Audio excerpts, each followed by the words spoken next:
আমরা আতঙ্কে আছি, আমরা আশঙ্কায় আছি।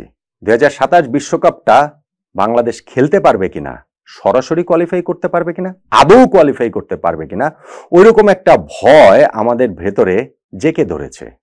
এবং তার প্রধানতম কারণ বাংলাদেশের ওয়ানডের পারফরমেন্স।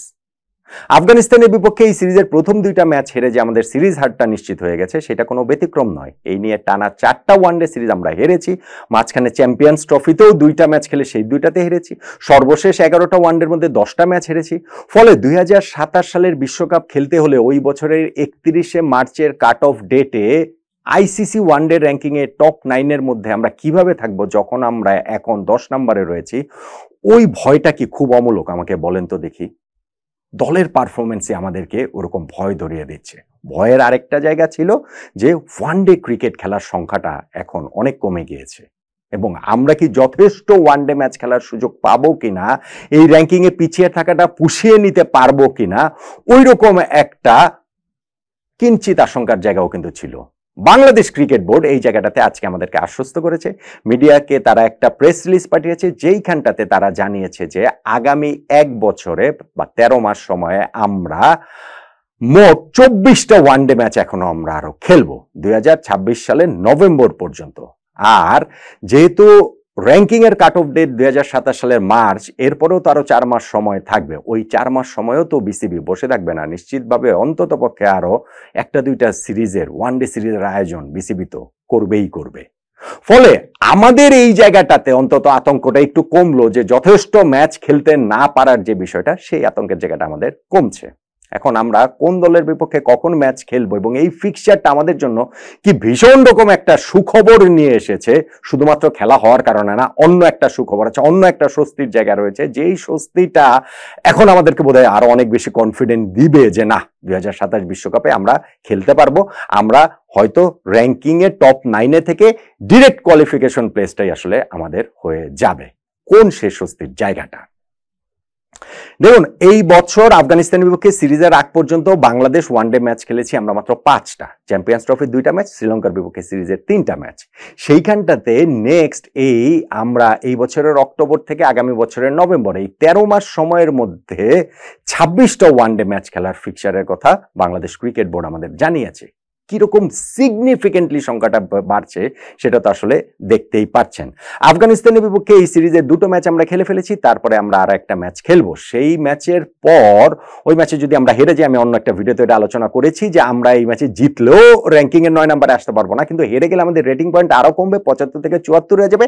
আর যদি এই লাস্ট ম্যাচটা জিতি, তাহলে আমাদের রেটিংটা 75 থেকে 77 হবে। 80 রেটিং পয়েন্ট যে ওয়েস্ট ইন্ডিজ যারা 9 নম্বরে রয়েছে, যাদের বিপক্ষে আমাদের পরের সিরিজ, সেই সিরিজের জন্য আমাদের আফগানিস্তানের বিপক্ষে এই লাস্ট ম্যাচটা সিরিজ হেরে গেল, জয়টা প্রয়োজনীয়, গুরুত্বপূর্ণ। বাংলাদেশের নেক্সট সিরিজ এই ওয়েস্ট ইন্ডিজের বিপক্ষে, যেইখানটাতে এই মাসেই আমাদের খেলা, এই শনিবার দিনই আমাদের প্রথম খেলা মিরপুর স্টেডিয়ামে। সিরিজের 3টা ম্যাচ হবে। ওয়েস্ট ইন্ডিজ র্যাঙ্কিংও আমাদের চেয়ে পিছিয়ে রয়েছে এবং যেহেতু আমরা ঘরের মাটিতে খেলবো, আমাদের অবস্থা খারাপ এখন ওয়ানডে ফরম্যাটে। স্ট্র্যাটি তো সেটা বলছে। গত বছর ওয়েস্ট ইন্ডিজে গিয়ে আমরা ওয়ানডেতে 3 ম্যাচের 3টাতেই হেরেছি, কিন্তু যেহেতু ঘরের মাঠে খেলা, একটু কনফিডেন্ট কি আমরা আসলে থাকবো না? একটু কনফিডেন্সের জায়গায় কি আমাদের আসলে থাকবে না? বলেন তো দেখি। নেক্সট বাংলাদেশের সিরিজ পাকিস্তানের বিপক্ষে 2026 সালের মার্চ মাসে, এবং সেই সিরিজেও আমরা 3টা ম্যাচ খেলবো। সেই সিরিজটাও হবে বাংলাদেশের মাটিতে। সো পাকিস্তান প্রতিপক্ষ হিসাবে শক্তিশালী নিঃসন্দেহে। এখন বাংলাদেশের ওয়ানডেতে যে অবস্থা, তাতে সবাই বাংলাদেশের জন্য শক্তিশালী, কিন্তু তারপরে যখন ঘরের মাঠেতে আমরা খেলবো, তখন আবারও আমাদের সেই কনফিডেন্সের জায়গাটা থাকবে বা থাকা উচিত। এপ্রিল মাসে বাংলাদেশের আরেকটা সিরিজ, প্রতিপক্ষ নিউজিল্যান্ড, ম্যাচ সংখ্যা 3, ভেন্যু বাংলাদেশ। ফলে ওই জায়গাটাতেও আমাদের আরো একটা অপরচুনিটির জায়গা তৈরি হবে যে নিউজিল্যান্ডের বিপক্ষে আমরা কি আসলে আরো কিছু রেটিং পয়েন্ট বাড়িয়ে নিতে পারি কিনা, র্যাঙ্কিং এর ততদিনে অবস্থা কি হয়, সেই অবস্থা বিবেচনা করে আমরা কি আরো একটু এগিয়ে যেতে পারি কিনা, আরেকটু স্বস্তির জায়গায় আমরা আসলে যেতে পারি কিনা, বা অস্বস্তি কাটিয়ে স্বস্তির জায়গায় যেতে পারি কিনা। বাংলাদেশের পরের ওয়ানডে সিরিজ জুন মাসে অস্ট্রেলিয়ার বিপক্ষে 3 ম্যাচের এবং ঘরের মাটিতে। সো অস্ট্রেলিয়া, মাইটি অস্ট্রেলিয়া, যতই তারা এই এখনকার ওয়ানডে ফরম্যাটে তারা ওয়ার্ল্ড চ্যাম্পিয়ন, এবং অস্ট্রেলিয়া নিয়ে তো আসলে আলাদা করে বলার কিছু নেই, কিন্তু যখন আমরা ঘরের মাটিতে খেলবো ততদিন পর্যন্ত এই সিরিজগুলো থেকে আমরা কিরকম রেজাল্ট করি, কিরকম কনফিডেন্ট পাই, তার উপরে নির্ভর করবে যে ওই সিরিজটাতে আমরা কতটা লড়াই করতে পারবো, চোখে চোখ রেখে লড়াই করতে পারবো কিনা, এবং সেই জায়গাটা থেকে কিন্তু বাংলাদেশের একটা স্বস্তির জায়গা রয়েছে। আপনি খেয়াল করে দেখুন যে আফগানিস্তানের বিপক্ষে এই সিরিজের পর এই অক্টোবরেই আমরা ওয়েস্ট ইন্ডিজের সঙ্গে খেলবো, আগামী বছরে মার্চে পাকিস্তানের সঙ্গে খেলবো, এপ্রিলে নিউজিল্যান্ডের সঙ্গে খেলবো, জুনে অস্ট্রেলিয়ার সঙ্গে খেলবো। টানা 4টা সিরিজ বাংলাদেশ খেলবে হোমে, নিজেদের মাঠে, আমাদের চেনা কন্ডিশনে।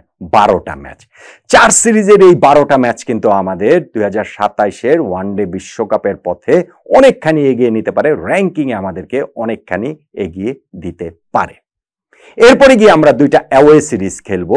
জুলাই মাসে জিম্বাবুয়ের বিপক্ষে 5 ম্যাচের অ্যাওয়ে সিরিজ আমাদের রয়েছে ওয়ানডে, এবং সেইখানটাতে জিম্বাবুয়ে তো র্যাঙ্কিংও আমাদের চেয়ে পিছিয়ে রয়েছে। আমরা বিশ্বাস করি যে কোনো ফরম্যাটেই আমরা জিম্বাবুয়ের চেয়ে ভালো দল, ফলে অ্যাওয়েতে খেলা হলেও সেইটা আমাদের জন্য একটা অপরচুনিটি, আমাদের রেটিং পয়েন্ট বাড়িয়ে নেওয়ার, র্যাঙ্কিংয়ে আরেকটু এগিয়ে থাকার বা আরেকটু স্বস্তিদায়ক জায়গাতে থাকার।